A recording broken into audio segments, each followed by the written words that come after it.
Welcome to the banker lamp. Please enjoy the video. You begin by cutting power and unplugging the keyboard to avoid shorts, safety first. Once done, photograph the key layout so you can restore orientation. Use a flat tool or keycap puller to gently pry the cap at one corner. Short, controlled force prevents breaking stems. As you lift, feel for clips releasing. If it resists, stop and spray a little compressed air first. Make sure to catch the cap in a tray so it doesn't roll away while you inspect underneath. Next, clean and inspect the mechanism beneath the keycap. Debris is the usual culprit. Use compressed air to dislodge loose particles, then a soft brush to sweep away trapped grit. Once clear, examine the rubber dome, scissor clips, or mechanical switch stem for cracks or misalignment. If you find sticky residue, dab a cotton swab with 70% isopropyl alcohol and gently clean, don't soak.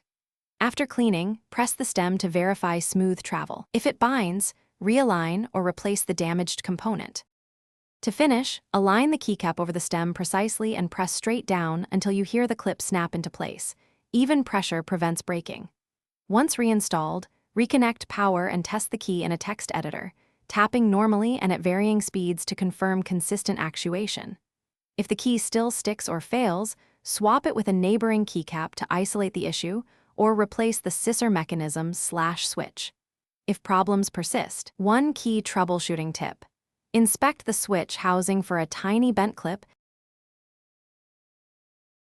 Thanks for watching. If this was helpful, leave a like and consider subscribing. See you next time.